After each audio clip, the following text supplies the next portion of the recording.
The mornings start like any other in the quiet, manicured neighborhood of Oak Ridge Estates, where the lawns were always green, the mailboxes always straight, and the rules always enforced. For Leonard Brooks, it was a day to enjoy the peace he'd worked so hard for, a retired school principal, a proud father, and one of the few black homeowners in the subdivision. He was in the kitchen, humming to himself as he poured a second cup of coffee, when he noticed a pair of unfamiliar figures walking up the driveway.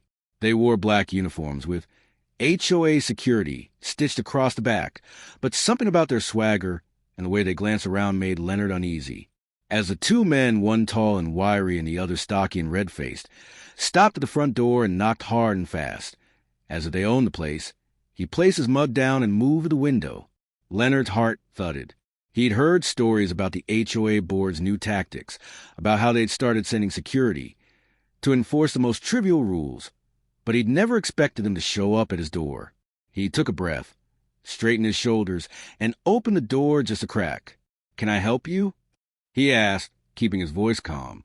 The tall one stepped forward, flashing a plastic badge. "We're with the HOA security team, sir. We've had complaints about your property. Noise, unauthorized visitors, possible code violations. We must enter and investigate the area." Leonard looked down. "Noise? I haven't had any visitors. And you don't have the right to come into my home." The tall man grinned. "We have the option of making this simple or challenging. You don't want to be on the wrong side of the HOA. Mr. Brooks." A steady, deep voice behind Leonard interrupted his outburst of rage before he could respond. "Is there an issue here?" Leonard stepped aside as Marcus, his son, entered the hallway as both men turned. Marcus was home on leave, a Navy SEAL whose presence filled the room even when he was silent. He wore tactical pants, a watch that looked like it could withstand a war zone, and a black T-shirt that was draped over his broad shoulders. His face was obscured by his crossed arms, but his eyes were as cold and sharp as steel. The two fake cops hesitated, suddenly less sure of themselves. "Who are you?" the tall one demanded in an effort to appear tough. Marcus didn't move. "I'm his son, and you're trespassing. Show me your credentials, real ones." The men exchanged a glance, their bravado slipping. The stocky one tried to recover. "We're just here to enforce the rules. The HOA sent us." Marcus stepped forward, his voice low and controlled. "You're not law enforcement. You have no authority here. If you don't leave my father's property right now, I'll call the police, and I'll make sure they know you're impersonating officers." Marcus did not flinch when the tall man's hand twitched at his belt. He took another step, filling the doorway, his presence radiating calm danger. His tone was almost casual, and he said, "You picked the wrong door, kids. Now get off this property before you find out what a real problem looks like." The two men stared at him, weighing their options, but the decision was made for them. Marcus's confidence, the way he stood without fear, the hint of something dangerous in his eyes. It was enough. The stocky one muttered, "Let's go," and they turned, retreating down the walkway, their tough guy act in tatters. Leonard watched them go, his heart pounding with relief and pride. He looked over to his son, who was already checking the locks and closing the door. "Thank you, Marcus," Leonard said quietly. Marcus nodded, his expression softening. "You don't have to thank me, Dad. Nobody messes with our family." But as the two men disappeared down the street, Marcus's jaw tightened. He knew this wasn't over. People who tried to intimidate others rarely gave up after one failed attempt. He made a silent promise to himself. If the HOA or their fake cops came back, they'd be ready. And this time, the whole neighborhood would know exactly who they were dealing with. Word of the altercation quickly spread throughout Oak Ridge Estates the following day. Neighbors who had barely nodded at Leonard before now found reasons to linger near his mailbox, curiosity and concern flickering in their eyes. Some offered quiet support. Others whispered about the incident, as if it were a scandal, but most simply watched, waiting to see what would happen next. Leonard tried to go about his day as usual, tending to his roses and chatting with Mrs. Alvarez across the street, but he could feel the tension simmering beneath the surface. Marcus, meanwhile, kept a close watch on the house, his military instincts on high alert. He noticed the same black SUV circling the block more than once, and he caught sight of the two fake cops talking to a man in a suit near the HOA office at the end of the cul-de-sac. Marcus's training told him everything he needed to know. This was organized, not random, and whoever was behind it wasn't finished. That evening, as the sun dipped low and the shadows stretched across the lawn, Marcus sat with his father on the porch, the air thick with the scent of cut grass and the distant hum of sprinklers. "Did you ever think it would end up like this?" Leonard asked, his voice heavy. "All these years, I thought if I just followed the rules, kept my head down, nobody would bother us." Marcus shook his head.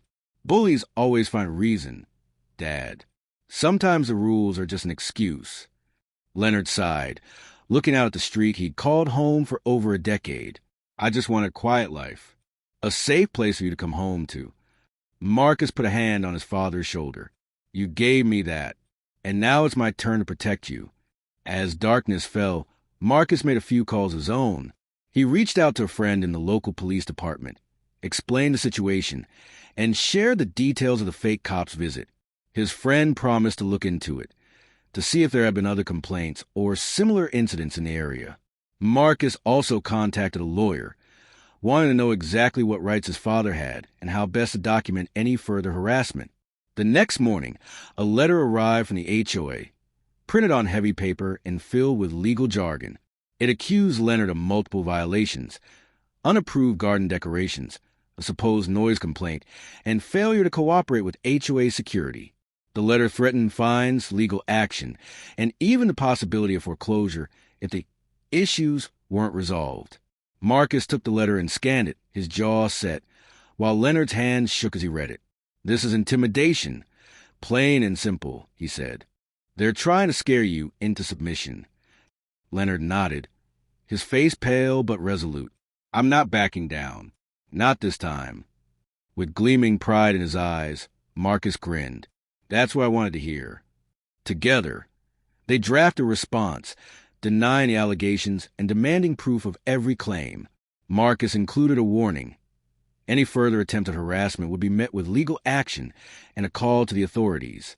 He sent copies to their lawyer, the police, and even the local news station, just in case. That afternoon, Marcus took a walk around the neighborhood, stopping to talk to other residents.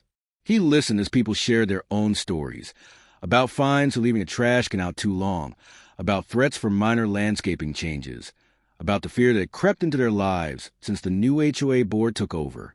Some of them were enraged, others were afraid, but they were all sick of living under constant observation. Marcus encouraged them to speak up, to document everything, to stand together. "They count on us being isolated," he told them. "But if we stand up for each other, they can't bully us all." By the end of the day, a small group of neighbors had agreed to meet at Leonard's house to discuss their options. As the sun set, the Brooks living room filled with people. Young couples, retirees, single parents, all united by a shared sense of injustice. The meeting was led by Marcus, who explained what had transpired and what they could do next. He talked about their rights, how important documentation is, and how powerful group action is. He spoke with a steady and encouraging tone. "We're stronger together. If we let them pick us off one by one, they win. But if we push back as a community, we can take our neighborhood back." The group left that night with a plan. They would form a residents' association, gather evidence of HOA misconduct, and demand accountability. Marcus promised to be their point of contact, to use his training and connections to protect them. As the last neighbor left and the house grew quiet, Leonard turned to his son, gratitude and hope shining in his eyes. "You know, Marcus, I always knew you'd do great things. I just never thought you'd be doing them right here. For us." Marcus hugged his father, feeling the weight of responsibility and the warmth of family. "This is the most important mission I've ever had, Dad. And I'm not letting anyone take our home." Outside, the night was still, but inside the Brooks house, a new sense of strength and unity had taken root. The battle wasn't over, but for the first time, Leonard and his neighbors believed they could win. The days that followed were a test of nerves and resolve for everyone in Oak Ridge Estates. The HOA, sensing resistance, doubled down on their tactics. Letters and fines arrived almost daily, each more absurd than the last. One neighbor was cited for a non-regulation bird feeder, another for a garden gnome deemed unsightly. The so-called security patrols became more frequent, their black SUV crawling the streets at all hours, headlights sweeping over driveways and porches like searchlights. However, the neighborhood's mood was shifting. Where once people had kept their heads down, now they gathered in small groups, sharing stories and strategies, emboldened by Marcus's leadership and the knowledge that they were not alone. Leonard was proud to watch his son move through the neighborhood, calm and self-assured, listening more than speaking, and always prepared with a reassuring word or strategy. Marcus kept meticulous records of every encounter, every letter, every threat. He set up a group chat for the residents, where they could share updates and warnings in real time. He even installed extra cameras around his father's house, making sure that if the fake cops or anyone else tried something again, there would be no denying what happened. The turning point came one Saturday afternoon, when the HOA called an emergency meeting at the community center. The board, led by the same man Marcus had seen talking to the fake cops, tried to project authority, but the room was packed with residents who were tired of being bullied. Marcus stood at the back, arms crossed, his presence impossible to ignore. When the board president began to speak, reciting a list of supposed violations and threats of legal action, Marcus raised his hand. "Before you go any further," he said, his voice carrying easily over the murmurs, "I'd like to ask a few questions. Who was given permission to use private security personnel dressed as law enforcement? Who approved the intimidation tactics used against my father and other residents? And why are you targeting people for minor or inventive violations?" The board president tried to bluster, but Marcus didn't back down. He listed the dates and times of the fake cops' visits, the names of the residents who had been harassed, and the evidence he collected. He made it clear that the police and the media had been notified, and that a lawyer was already preparing a case. People clapped, yelled, and demanded answers as the room erupted in support. The board, caught off guard by the unity and the threat of exposure, faltered. Some members tried to distance themselves, others stammered excuses, but the damage was done. The residents voted, right then and there, to suspend the board and call for a full investigation. The fake cops were reported to the authorities, and within days, the black SUV disappeared from the neighborhood for good. The local news picked up the story, and soon Oak Ridge Estates became a symbol of what could happen when ordinary people stood up to abuse of power. When Marcus was interviewed on television, his measured and collected speech inspired viewers all over the city. "We're not asking for special treatment," he said. "We just want fairness, respect, and the right to feel safe in our own homes. No one should have to live in fear of the people who are supposed to serve the community." The new Residents Association, led by Marcus and a handful of trusted neighbors, set about rewriting the rules, eliminating the most punitive fines, establishing clear guidelines for enforcement, and creating a transparent process for resolving disputes. The neighborhood's atmosphere changed. People smiled more, stopped to chat, helped each other with yard work and repairs. Leonard's porch became a place where people could laugh and talk, and after being anxious and withdrawing, he found himself at the center of a new sense of community. Marcus and Leonard sat together one evening as the sun went down and the air got cooler. They watched neighbors tell stories on their lawns and children playing in the street. "You did this, son," Leonard said quietly. "You gave us our home back." With a smile on his lips, Marcus shook his head. "We did it together, Dad. All of us." For the first time in a long while, Oak Ridge Estates felt like the safe, welcoming place it was meant to be. The scars of the past remained, but they were healing, replaced by a new sense of pride and belonging. And as Marcus looked out over the neighborhood he'd helped to protect, he knew that sometimes the most important battles were fought not on distant shores, but right at your own front door. Oak Ridge Estates developed into the kind of neighborhood that people dreamed of but rarely found as the summer progressed, and the days became longer and more golden. The fear and suspicion that had once crept along the sidewalks were replaced by laughter, shared meals, and a sense of unity that ran deeper than any rulebook. The new Residents Association, with Marcus as its quiet anchor, held regular meetings in the park, where everyone's voice was heard and every concern was met with respect. The old board's legacy of intimidation faded into memory, replaced by a culture of transparency and kindness. Leonard, Once wary of every knock at the door, now welcomed neighbors for coffee and conversation. His home a symbol of resilience and hope. The story of the fake HOA cops and the Navy SEAL who stood in their way became local legend. A tale parents told their children about standing up for what's right and never letting bullies win. Marcus, though humble about his role, was often sought out for advice and support.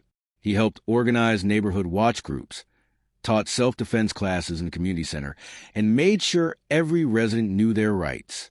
Together with Marcus and the association, the police, who had previously been distant and mistrustful, became partners in the community's safety, ensuring that no one would ever be threatened by imposters or overzealous officials. The transformation was so profound that even the city council took notice, inviting Marcus and Leonard to speak about their experience and the power of community action. On the anniversary of the day the fake cops came to their door, the neighborhood threw a block party unlike any other. Games for the kids, music, food, and a sense of celebration permeated the air. Leonard raised a toast to his son, his voice thick with emotion. To Marcus, who reminded us all that courage isn't just about facing danger. It's about standing up for each other every single day. The crowd cheered, and Marcus, a little embarrassed but deeply moved, thanked everyone for their trust and friendship. As the sun set and the stars blinked on overhead, he looked around at the faces of his neighbors, people who had once been strangers, now friends and allies, and felt a deep sense of peace. He knew there would always be challenges, that injustice could creep in when least expected, but he also knew that together they could face anything. The lesson of Oak Ridge Estates was simple but powerful. When a community stands together, no bully, no matter how bold, can ever break them. And as Marcus and Leonard sat on their porch that night, watching the lights twinkle across the lawns and listening to the gentle hum of conversation, they knew they had not only defended their home, they had helped build something lasting and true. The story of the Navy SEAL and the fake HOA cops would live on, not just as a warning, but as a beacon of hope for anyone who ever found themselves standing at the door, facing down fear, and choosing to fight back with strength, dignity, and the unbreakable power of family and community.